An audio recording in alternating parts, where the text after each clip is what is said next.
Sepse Auloni ka një zhvillim. Aulon po më thoje përpara se të futeshim në program që kërkesa që ti ke bërë së bashku me disa kolegë, por pak në kërkesa jote, është pranuar më në fund për rinumurim të votave?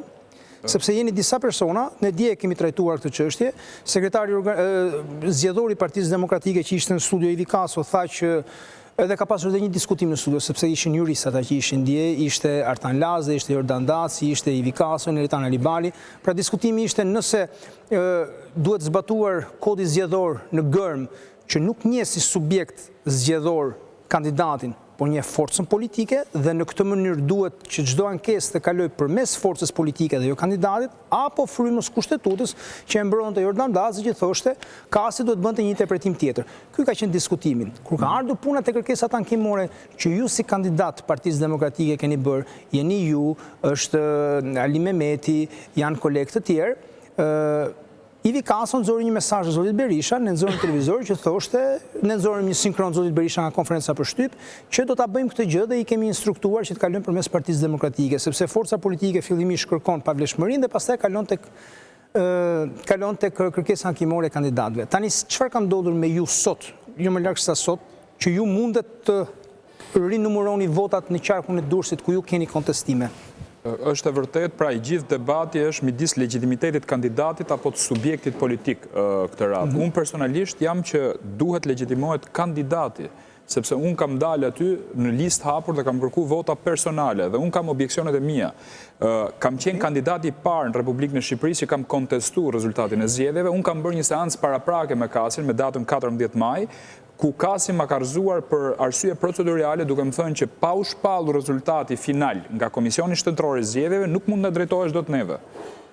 Atëherë, unë prita që të shpallej dhe i kërkova pamjet filmike, në këtë rast jo vetëm brenda Partisë Demokratike midis kandidatëve që jemi ne në listën e hapur, por duke parë votën e virgjër që ka dalë për herë të parë në kamera, pra midis Partisë Demokratike, Partisë Socialiste, pra subjekteve politike, duke kuptuar aty se çka ka ndodhur me atë që quhet trafikimi i votës, qoftë midis subjekteve politike, po qoftë edhe midis kandidatëve. Na lam 5 ditë afat, që është e paimagjinueshme, sepse janë 493 kuti, pa kutitë e diasporës në qarkun e Durrësit, që do 75 minuta të paktën një kuti për t'u parë dhe për t'u mbajtur shënim.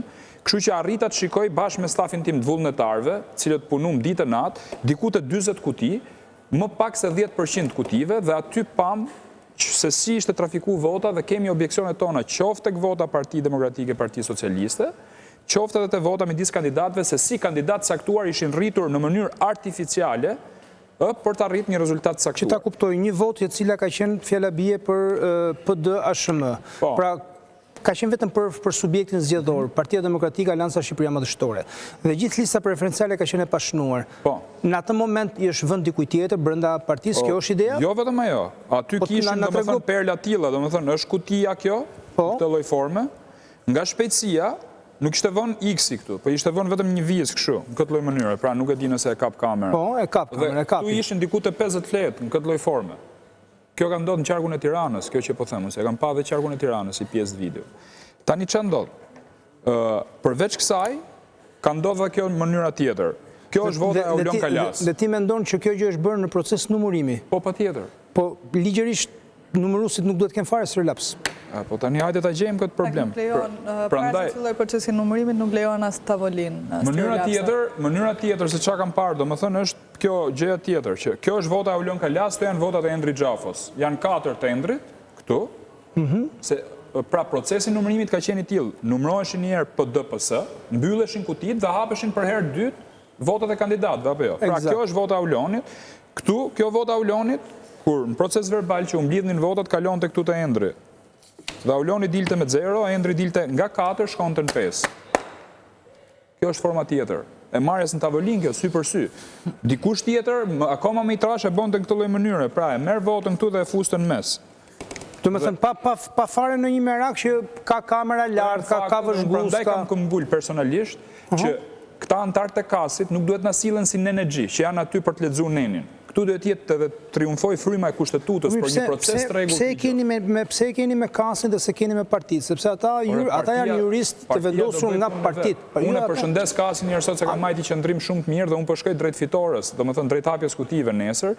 Kam dhe një seancë të fundit nesër, sepse kandidatët e tjerë që ju përmendet i ka rëzu kasit gjithë, kandidatët e Partisë Demokratike. I ka rëzu sepse nuk i legjitimonte dot si kandidat. Pra këta të rrahin edhe nuk lejnë dot me qa. Kjo është ideja. Pra, unë kam drejt për me pa votat e mia. Është njësoj Endri, sikur unë tani të blej vota dhe përgjegjësinë e ka koalicioni, jo më përgjegjësinë e ka Auloni. Edhe votat e mia, unë nuk i shoh në emër të koalicionit, i shoh në emrin tim si Aulon Kalaja. Kjo është e drejtë. Deri këtu nash.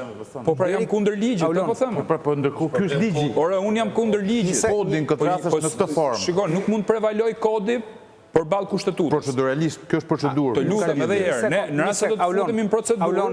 Aulon, njëse. Po. Na shpjegove se si ka funksionuar mekanizmi tjetërsimit të votës preferenciale. Po.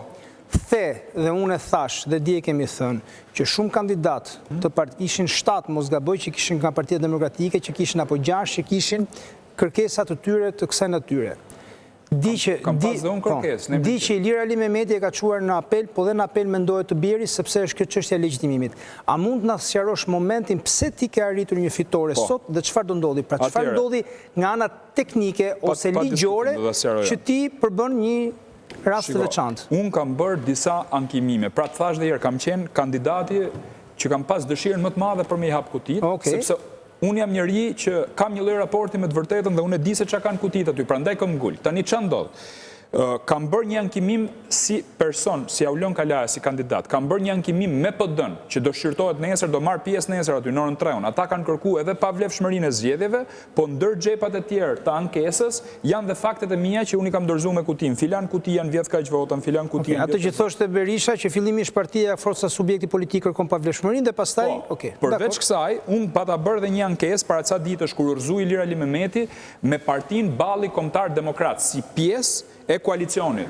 Dhe unë ju drejtova kasit sot dhe i thash, se më mërzun 5-0 me Partinë e Ballit Kombëtar Demokrat. Do më thënë, më votun kundër. Dhe i thash, është zotëri, unë po ju vi këtu si parti dhe ju po mërzoni. Ju vi si kandidat po mërzoni. Atë ju vi si UFO herën tjetër që ju të më kaloni, se unë s'di se si t'ja hapë votat e mia. Dhe qa bëra sot? Sot unë shkova me Partinë Lëvizja Legalitetit, si pjesë e koalicionit që është po aq e interesume sa po doja për me pa votat e mia në këtë rast, sepse më kam shtet mund qarkun e Durrësit. Ju keni qenë kandidat i PLL-s? Partia Lëvizje Legalitetit kam shtet disa kandidat në për Shqipëri dhe unë ditën e sotme i kërkova atyre që ata të ishin pale interesuar në proces. Po pse ju pranuan me PLL-n dhe ju hodhën me Ballin Kombëtar? Kasi? Ky është absurdi, pra, sepse unë mendoj që këta po i trajtojnë gjithë partitë politike që janë fut në spektrin e koalicionit si të pabarabarta. Pra, është vetëm një parti që është partia më e madhe që ka drejtën për me pa votat. Pra, nuk ka si lloj subjekti tjetër drejt për me kërku votat për X kandidat, për Aulonin, për Endrin, për tjetrin. Masi kërkesë ta bëj unë. Ky është, më fal, ky është ligj mizerabël për mendimin tim. Ai që e ka bërë këtë ligjin dhe për fakt, se duan të referohen Komisionit Venecias ta shpesh herë, Komisioni Venecias këtyre ju ka thënë që shikoni mundësinë që kandidatët të legjitimohen në proces. Po nuk është reflektuar në kod. Nuk është reflektuar në kod, pra. Po jo pra këto që ngjojnë Komisionin e Venecias. Pra ky është absurdi dhe Partia Lëvizje Legalitetit sot ne kemi bë një betejë prej 2 orësh në kas, në seancë paraprake, seancat paraprake zgjasin 4 deri në 8 minuta.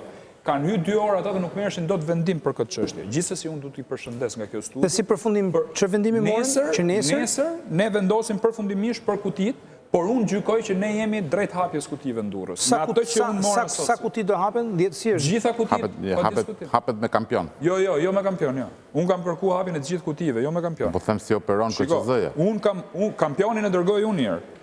Kampionin e kam dërguar unë, sepse unë e di se ku janë vjedh votat. Pra unë i kam pa videot. Nuk mund të hapet me kampion. Me kampion hapet kështu, rëndom siç e bëjnë këta, hapen 10% kutive që hapen. Prandaj pra po pyes, nuk ka nuk lidhje është kjo. Unë kam kërkuar hapjen e çdo kutie zotëri. Por vendimi nuk është ende i marrë nga kasi. Do merret nesër, pra ta thash herë tjetër, por unë gjykoj që nesër ne do të arrijmë t'i hapim kutit. Domethënë, do merret vendimi, do të hapen nesër, po do të Partitë e mëdha nuk mendon se do ndikojnë që kanë emëruar juristët dhe nuk mendon se do ndikojnë që të mos hapen. Se ka një vullnetin që unë parë sot me diskutimet që pam ne sot në kas, ata u futën në i kolaps me thënë drejtën, nga mënyra se si ne kishim organizuar argumentat që kam bëj 20 faqe për pse duhet legjitimohem unë, kam shkruajt 20 faqe. Unë nuk jam jurist, por kam marrë juristët më të mirë për me arrit në këtë pikë. Atëherë, të bëj një pyetje shumë të drejtë për drejtë se dua ta mbyllim këtë argumentin tënd dhe pastaj të kalojmë në çështje më makro, po dhe kjo nga këto mikro, domethënë makroja është një shumatore e mikrove, e historive individuale të gjithë secilit që ka garuar. Pyetja që kam është, përderisa Ivi ka sot dje, sekretar drejtues politik, sekretar çështjet zgjedhore në Partinë Demokratike. Tha një batut dhe tha, madje bëri dhe pak humor, tha si se keni nxjerr akoma lajm, tha neve tha si Parti Demokratike do t'i hapim kutit e kandidatëve që duan dhe bashkë me to do hapim dhe kutit e kandidatëve të Partisë Socialiste të cilat Rama i pengojt që t'i hapin. Historia e mesazhit që u dërgoi dhe që gjithë u tërhoqën nga kërkesa për të parë pamjet filmike, rinumërinë e tjera. Shumë rëndë. Mendon se Partia Demokratike do ta mbajë këtë apo ke objektivat e tua ato? Unë mbështes Partinë Demokratike në rezervat e tua. Aspekt jo, mbështes Partinë Demokratike dhe në rast se i shkon kësaj historie, betejë saj është për transparencë tani. Ka shkuar në Bruksel për me kërku transparencë. Mision fakt mbledhës vjen në Shqipëri. Kjo i shërben transparencës. Unë kam bërë punën time. E fundit, kush t'i vodhi votat në Durrës? Tani këto do dalin nga hapja kutive, Endri. Aty do shifet, do dali ditën për diell se si janë marrë votat dhe janë trafiku. Unë që po kom gull, kam fakte, pra lufta brenda llojit. Kam dyshim të arsyeshëm. Jo vetëm brenda llojit, kam parë dhe vota që i kanë shku Partisë Socialiste. Si votat pavlefshme, kanë qenë lënë me njanë aty dhe janë kalu Partisë Socialiste. Nga 8, nga 9, nga 6, këto do t'i shikojmë hapa sapi. Okej. Atëherë, juve që i keni, zotëria jote ke qenë, je jurist dhe ke qenë edhe kandidat në... Zotëria, përveç se ka qenë jurist, ka qenë dhe kandidat, ka kalu gjitha proceset që kanë lidhe me numërimin në vetë të parë, që do të thotë. E di, kështu që... Nga qendra e votimit, ke grupi numërimit, ke... Çfarë veprim që kryet me numërimin mund të më pyet. I dashur Rezar, çfarë mund të shtosh këtij argumenti që ka dhe kësaj betejë që po bëjnë vetëm disa kandidatë? Çfarë mund të nxjerrë kjo nëse ndodh? Se për shembull Elisandër Hoxha dje mos gaboj kishte deklaruar që nëse hapen kutit, ndryshon krejt raporti dhe renditja e kandidatëve. Nuk mendoj që është ky niveli, se si ndryshoi raporti dhe renditja e kandidatëve, duhet që t'jesh bëhet fjalë për pjesën e hapur të listës. Dhe në rastin e PD-s, pjesa e hapur të listës është luhet për 2, 3 apo 4 kandidatë në rang kombëtar, kështu që nuk ndron pjesa dërmuese e listës, mbetet ajo që është. Problemi që është, në këtë rast është do shtrohet një pyetje shumë madhore për PD-n. Po merr PD-ja dhe po hyn kësaj lojës për të rinumëruar gjithë këto vota dhe për treguar që numërimi në cilin PD-ja ka gjysmën e numëruesve. Se ky proces i numërimit është një proces në cilin opozita ka gjysmën e numëruesve, pozita ka gjysmën. Eksakt. Okej. Do kthehemi pastaj ke një nga ato rekomandimet e famshme të SBO dje që thuhet depolitizimi i administratës zgjedhore, që do thotë numëruesit nuk duhet të jenë më njerëz caktuar nga partitë politike, ose duhet shkojmë drejt numërimit dhe votimit elektronik.